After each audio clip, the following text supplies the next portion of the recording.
कुलमान घिसिङको पक्षमा जनता सडकमा उत्रिए। भारतको छत्तीसगढमा नक्सली माओवादी र सुरक्षा बल बीच मुठभेड हुँदा केही मारिए।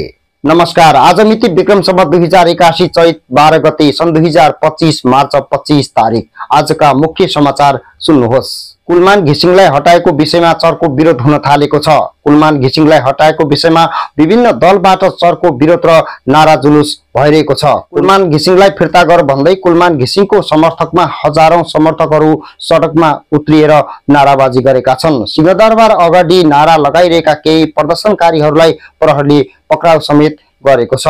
यस पटकको एसई परीक्षामा परीक्षार्थीहरूबाट हजारौं मोबाइल जफ्त गरिएको छ भने केही निरीक्षकहरू विरुद्ध मुद्दा चलाइएको छ।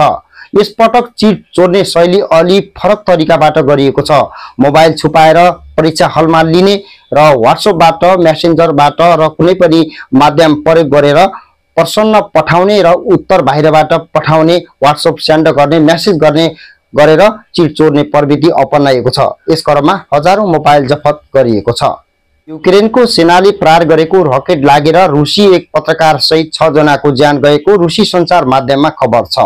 भन्सार सम्बन्धी कानूनलाई संसदीय समितिले संशोधन र एकीकरण विधेयक पारित गरेको छ।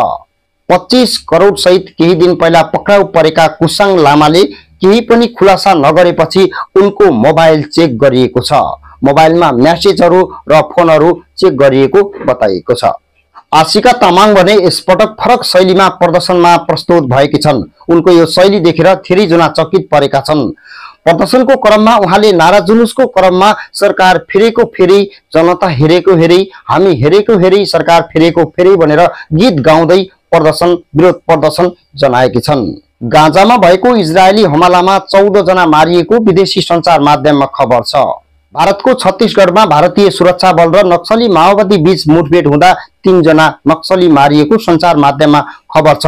यसभन्दा पहिला भारतीय सुरक्षाकर्मीको अपरेसनमा परेर पटक पटक गरी 3 जना मारिएको खबर प्राप्त भएको छ र अहिलेसम्म 116 जना नक्सली मारिएको भारतीय सञ्चार माध्यममा खबर छ। कडा अपरेसन जारी राख्न भारतका गृहमन्त्री अमित शाहले सुरक्षा बललाई निर्देशन दिएका छन्। हवस् त आदरणीय दर्शक श्रोताबिन, आज सन् 2025 मार्च 25 तारिकका केही विशेष खबर सुन्नुभयो। तपाईको ठाउँमा भएका खबरको जानकारी गराउन कमेन्टमा मेसेज गर्नुहोला। अर्को अपडेट लिएर फेरि आउनेछौँ। तबसम्म च्यानलको साथमै रहनुहोला। नमस्कार।